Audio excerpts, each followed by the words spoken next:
अस्सलाम वालेकुम दोस्तों, आया महबूब उमर जो अॼु जी ही वीडियो आहे फोटोग्राफर दोस्तनि जे लाइ। उम्मीद आहे उन्हनि दोस्तनि खे ही वीडियो ज़रूरु पसंदि ईंदी, छो त हिन वीडियो में आउं तव्हांखे ॿुधाईंदुसि 5 बहितरीन एप्लीकेशन जे बारे में जेके कैमरा जे लाइ इस्तेमालु थींदियूं आहिनि ऐं जेके तव्हांजी फोटोग्राफी खे हिकु मथी लेवल ताईं खणी वञण में मदद ज़रूरु कंदियूं। अचो त शुरूआति कयूं।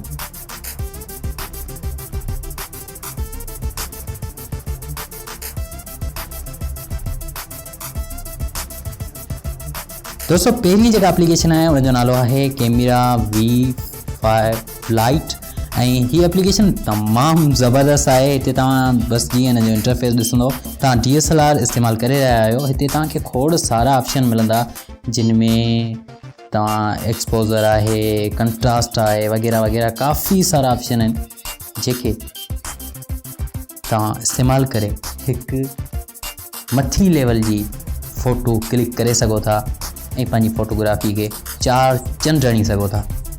दोस्तों उन खां पोइ जेका ॿी एप्लीकेशन आहे उनजो नालो आहे लूमियो कैम ऐं हीअ एप्लीकेशन तमामु बहितरीन एप्लीकेशन आहे। हिन जो लुक ऐं इंटरफेस DSLR जहिड़ो आहे। हिन में बि तव्हां कमाल जी फ़ोटोग्राफी करे सघो था।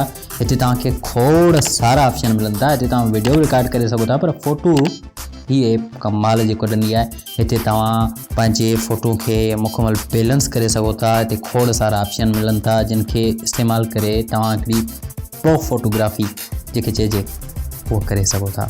उन खां अलावा असां वटि दोस्तों उन खां पोइ असांजी 3 नंबर ते जेका कैमरा आहे उनजो नालो आहे ओपन कैमरा ऐं तक़रीबन यूट्यूबर इन एप्लीकेशन खे इस्तेमालु कंदे पंहिंजी वीडियो रिकॉर्ड कंदा आहिनि ऐं मुंहिंजे ख़्याल में तव्हां बि हिन खे इस्तेमालु कंदा हूंदो। सो हिन खे इस्तेमालु कंदे तव्हां कमाल जी फ़ोटोग्राफी बि करे सघो था, गॾो गॾु वीडियो रिकॉर्ड बि करे सघो था। हिन में तव्हांखे काफ़ी सारा ऑप्शन मिलनि था। उन खां अलावा हिकिड़ो एक्सटर्नल माइक जो बि ऑप्शन मिले थो जंहिंमें तव्हां बोया वग़ैरह जी जा का एक्सटर्नल का बि माइक जेका अलॻि माइक अचे थी उहा इस्तेमालु कयो था तव्हां हिन एप्लीकेशन में आसानी सां इस्तेमालु करे सघो था। उन खां अलावा फ़ोटोग्राफी ही कमाल जी कंदी आहे।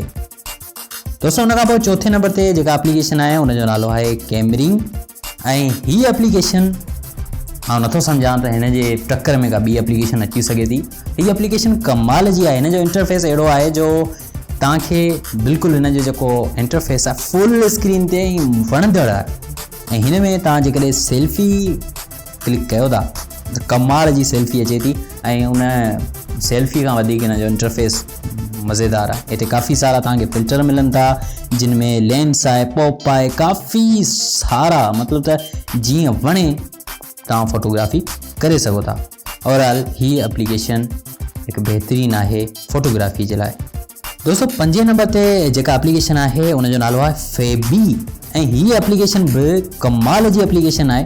जॾहिं तव्हां रिकॉर्डिंग कंदो या तव्हां फ़ोटो क्लिक कयो था या तव्हां सेल्फी वठो था त हिन एप्लीकेशन में कमाल जी रिज़ल्ट हासिलु करे सघो था।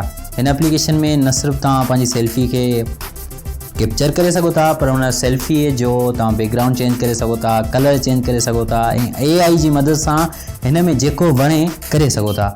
ऐं उन खां अलावा हिन 5 एप्लीकेशन जा लिंक तव्हांखे हिकिड़े लिंक में मिली वेंदा, जेको लिंक तव्हांखे डिस्क्रिप्शन में मिली वेंदो।